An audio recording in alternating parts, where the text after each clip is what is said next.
Assalamualaikum dan selamat pagi. Saya ucapkan kepada Dr. Rodani. Jadi pada hari ini saya dan kumpulan saya itu kumpulan 2 terdiri pada Azhar, saya sendiri, Ashraf di belakang sana, Ivan, Arwan dan Nico akan membentangkan tajuk dalam topik 6 iaitu media elektronik. Okey, definisi bagi media elektronik. Kita tahu bahawa media elektronik ini sering dikaitkan dengan peralatan elektronik kan. Jadi apa itu media elektronik? Media elektronik ini merupakan pelbagai saluran komunikasi yang menggunakan peralatan elektronik untuk menyampaikan maklumat, menyampaikan hiburan atau pendidikan kepada khalayak ramai. Contohnya media elektronik ialah radio, televisyen, internet, telefon pintar, telefon digital seperti media sosial, laman web serta aplikasi mudah. Baiklah, kita telah mendengarkan definisi dan tentang media elektronik sebentar tadi.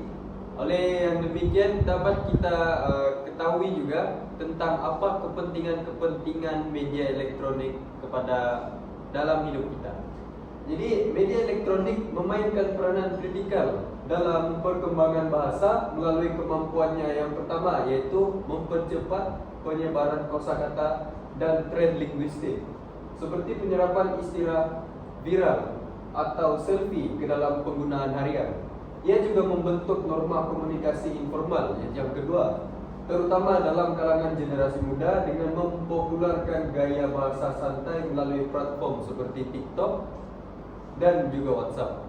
Yang ketiga, media elektronik juga berfungsi sebagai jembatan globalisasi bahasa yang mendedahkan penutur pada pengaruh antarabangsa. Contohnya seperti penggunaan kata Inggris dalam kandungan digital, sekaligus memperkaya interaksi budaya antara satu sama lain. Namun, kepantasan dan kebebasan ini turut berisiko mencairkan ketepatan morfologi bahasa ibunda jika tidak dikawal, menjadikan keseimbangan antara inovasi dan pemeliharaan bahasa asas penting dalam era digital. Yang ini kita akan lihat dalam pembentangan yang seterusnya. Baiklah, kita teruskan pembentangan dengan jenis kesalahan morfologi yang sering berlaku. Yang pertama, pengaruh bangsa rojak dan percampuran kod. Kesalahan ini berlaku apabila penutur mencampur adukan unsur-unsur daripada 2 atau lebih bahasa dalam satu ayat tanpa mematuhi peraturan tata bahasa yang betul. Sebagai contoh dalam ayat, saya nak pergi ke shopping mall untuk beli barang. Dalam ayat ini kita dapat melihat ada 2 bahasa, yaitu bahasa Melayu dan bahasa Inggris, yaitu shopping mall. Sepatutnya shopping mall ini merupakan tempat pusat membeli belah, tetapi ianya sering digunakan dalam ayat. Jadi dalam ayat ini perkataan shopping mall, yaitu merupakan perkataan dari bahasa Inggris, digunakan bersama perkataan bahasa Melayu tanpa penyesuaian yang sesuai. Contoh lain lagi, kebiasaannya orang-orang akan menggunakan ayat saya akan membuat giveaway. Giveaway ialah bermaksud hadiah percuma. Tetapi orang-orang sudah terbiasa, masyarakat sudah terbiasa menggunakan ayat tersebut apabila bertutur ataupun berkomunikasi dengan orang-orang lain. Kesalahan yang kedua merupakan kesalahan ejaan dan singkatan tidak standard. Kesalahan ini melibatkan penulisan ejaan yang tidak mengikut standard ataupun penggunaan singkatan yang tidak rasmi. Contohnya dalam perkataan ialah SY, X, faham, KLP, AWK, X, DTG, SM, LM. Dalam ayat ini, singkatan seperti SY merupakan saya, X merupakan tidak, KLP merupakan kenapa, AWK merupakan awak dan SMLM merupakan semalam yang digunakan dan tidak sesuai dalam penulisan formal. Penulisan ini juga sering kita nampak dalam penggunaan media sosial seperti penggunaan WhatsApp jika kita berhubung atau berkomunikasi dengan orang lain. Seterusnya, penyalahgunaan kata pinjaman bagi bahasa asing. Penyalahgunaan kata pinjaman asing terjadi ketika suatu kata atau istilah dari bahasa asing digunakan secara tidak tepat dalam bahasa penerimaan. Maksudnya di sini bahasa asing ini dimasukkan untuk digunakan dalam konteks bahasa Melayu. Kesalahan penyalahgunaan kata ini terjadi apabila adanya makna yang tersimpang. Kata pinjaman digunakan dalam arti yang berbeda dari makna aslinya. Sebagai contoh, dalam bahasa Inggris, telepon bimbit dipanggil sebagai handphone.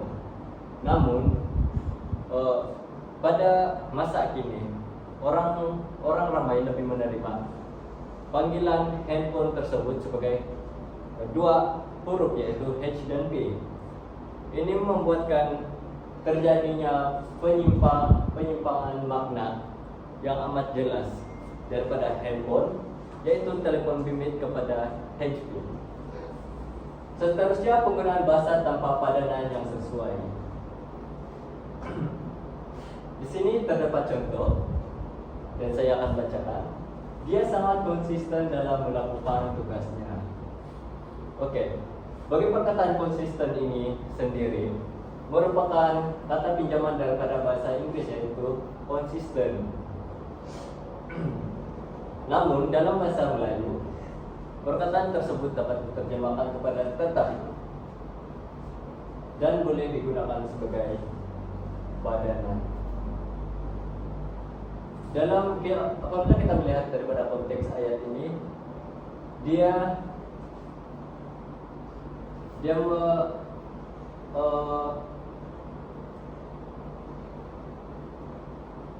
perkataan tersebut tidak sesuai karena makna yang tidak sepadan dengan apa yang telah dilakukan. Baiklah, kesalahan morfologi yang seterusnya yaitu ketidaktepatan penggunaan kata kerja. Jadi kesalahan ini adalah kesalahan dalam memilih kata kerja yang sesuai dalam ayat, sama ada dari segi makna, bentuk atau konteks penggunaannya. Kesalahan ini boleh mengganggu kefahaman pembaca atau pendengar. Jadi ada beberapa jenis kesalahan dalam ketidaktepatan penggunaan kata kerja, yaitu yang pertama, ketidaktepatan makna, yaitu kata kerja yang digunakan tidak sesuai dengan maksud yang ingin disampaikan. Contoh ayat yang salah, Ali mendengar buku di perpustakaan. Contoh ayat yang betul, Ali membaca buku di perpustakaan.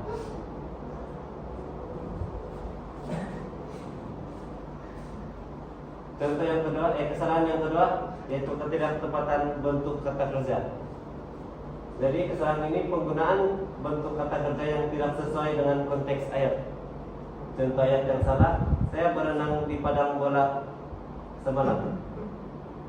Contoh ayat yang betul, saya bermain bola di padang bola semalam. Dan yang ketiga, kesalahan penggunaan kata kerja transitif dan tak transitif. Jadi kata kerja transitif memerlukan objek, manakala kata kerja tak transitif tidak memerlukan objek. Jadi contoh ayat yang salah, dia memakan di kantin. Sepatutnya ada objek selepas memakan. Contoh ayat yang betul, dia memakan nasi di kantin. Oke, yang seterusnya, impa kesalahan. Impa kesalahan ini adalah kesalahan morfologi yang boleh menjejaskan kejelasan dan keberkesanan komunikasi. Hal ini karena impa kesalahan ini boleh menyebabkan kekeliruan, salah paham, dan menurunkan kualitas bahasa yang digunakan. Selain itu, penggunaan bahasa yang tidak tepat boleh memberikan gambaran negatif terhadap profesionalisme dan kredibilitas penutur atau penulis. Oleh itu, penting untuk memahami dan mematuhi peraturan morfologi dalam penggunaan bahasa harian. Dan itu sahaja pembentahan daripada pembuat kami. Sekian dan terima kasih.